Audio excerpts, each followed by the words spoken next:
Okay students, previous video में हमने discuss किया था कि हैलोजनेशन किस तरह से होता है, उसमें क्या मैकेनिज्म होता है, क्या इंटरमीडिएट फॉर्म होते हैं। नाउ उसके और बहुत सारे एस्पेक्ट हैं। अगर हमें थोड़ा सा टफ क्वेश्चन करना होगा तो यहाँ पर क्वेश्चन आता है कि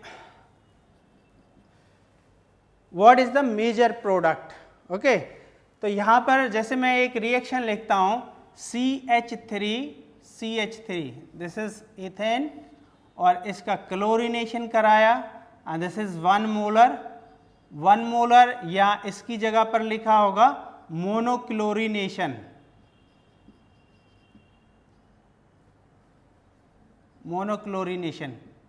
ओके, सो इसमें हमें जो आंसर मिलेगा वो this is CH3 CH2 Cl, chloroethane. Okay, लेकिन यहीं पर अगर मान लो हमने ले लिया CH3 CH2 CH3, now we are taking this monochlorination, this is 1 molar, and in the presence of light this reaction is taking place. तो now हमने कहा कि इसमें मेजर प्रोडक्ट क्या होगा, तो मेजर प्रोडक्ट के लिए फिर हमें यहाँ पर थोड़ा सा डिटेल में पता होना चाहिए, तभी हम ये डिसाइड कर पाएंगे कि इसका मेजर प्रोडक्ट क्या होगा। ठीक है, तो मैं यहाँ पर एक ट्रिक है, वो सिर्फ हम डिस्क्लोरिनेशन के लिए यूज़ होती है, और इसमें हम ये देखते हैं कि अगर मान लो हम क्लोरीनेशन लेते हैं, Cl2 के साथ रिएक्शन कराते हैं, और मान लो यहाँ पर टाइप ऑफ हाइड्रोजन देखते हैं, हाइड्रोकार्बन में ये अलग अलग टाइप होते हैं। 1 डिग्री हाइड्रोजन हो सकता है, 2 डिग्री हाइड्रोजन हो सकता है, 3 डिग्री हाइड्रोजन हो सकता है। इनका पता कैसे चलता है? 1 डिग्री कार्बन के साथ जुड़ा हुआ 1 डिग्री हाइड्रोजन है, 2 डिग्री कार्बन के साथ जुड़ा हुआ 2 डिग्री, और 3 डिग्री कार्बन के साथ जुड़ा हुआ 3 डिग्री हाइड्रोजन। तो इसका जो रिएक्शन करने का तरीका होता है, जो इसका काइनेटिक्स है, उससे हमारा निकल के आता है कि 1 डिग्री के साथ ये सबसे ज़्यादा स्लो रेट में रिएक्शन करता है। लेकिन अगर इससे हम 1 डिग्री से कंपेयर करते हैं तो 2 डिग्री हाइड्रोजन लगभग 3.8 टाइम्स फास्टर रिएक्शन करता है, and 3 degree reacts 5 times faster.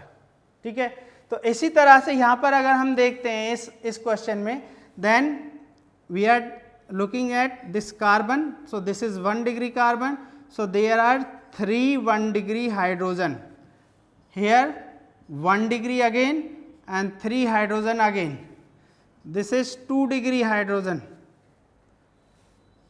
so number is 2 hydrogen. तो ये तो हमें पता चल गया कि किस स्पीड से रिएक्शन कर रहा है, लेकिन एक एस्पेक्ट और यहाँ पर यूज होता है, वो होता है कि प्रोबेबिलिटी क्या है रिएक्शन करने की। ठीक है, काइनेटिक्स से तो पता चल गया, लेकिन प्रोबेबिलिटी भी तो पता होनी चाहिए कि करेक्ट ओरिएंटेशन है कि नहीं। तो यहाँ पर अगर हम देखते हैं तो जितना ज़्यादा नंबर होगा हाइड्रोजन का, उतना ज़्यादा प्रोबेबिलिटी होगा रिएक्शन का भी। यहाँ पर अगर मैं 1 डिग्री की बात कर रहा हूँ, रिएक्शन स्लो होता है उसके साथ, लेकिन यहाँ पर नंबर ज़्यादा है, तो मैं अगर यहाँ पर टोटल रेट निकालूंगा तो यहाँ पर 6 हाइड्रोजन मेरे 1 डिग्री वाले आते हैं। ठीक है, तो 6 इंटू 1 रिएक्शन कैसे करेंगे? 1 की स्पीड से करेंगे, तो यहाँ पर ये 6 आ जाएगा, 6 नंबर। ठीक है, अगर मैं इस 2 डिग्री के लिए कैलकुलेट करता हूँ तो 2 डिग्री के लिए यहाँ पर आ जाएगा 2 into 3.8, so it will come 7.6। सो अगर हम इस नंबर को अब कंपेयर करते हैं तो इस नंबर में हमारा ये नंबर ज़्यादा है। इसका मतलब क्या हुआ?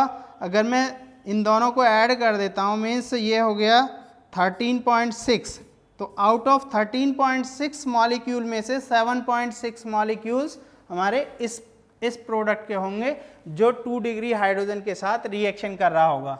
तो यहाँ पर CH3 CH2 CH2 Cl plus CH3 CH Cl CH3, 2 product यहाँ पर पॉसिबल थे।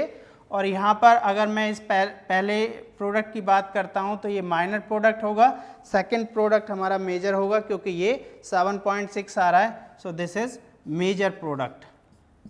ओके, तो इस तरह से हम मेजर एंड माइनर की बात कर सकते हैं। ये सिर्फ क्लोरीनेशन के केस में काम आता है। फ्लोरीन का अगर लेते हैं तो फ्लोरीन के केस में ये 111 लगभग तीनों हाइड्रोजन है, सेम स्पीड से रिएक्शन करते हैं। Br2 अगर लेते हैं तो Br2 में ये अगर 1 है तो ये 80 है, इस तरह से ये और बहुत ज़्यादा हो जाता है। तो अगर मैं ब्रोमिनेशन या आयोडीनेशन लेता हूँ तो उनके केस में मुझे मेजर माइनर कोई नहीं पूछने वाला है, क्योंकि उसमें हमेशा हायर ऑर्डर वाला हाइड्रोजन ही सबसे पहले रिप्लेस होगा, क्योंकि उनके साथ रिएक्शन ये बहुत फास्ट हो रही होती है। ठीक है, तो इस तरह से हम मेजर माइनर की यहाँ पर बात कर सकते हैं।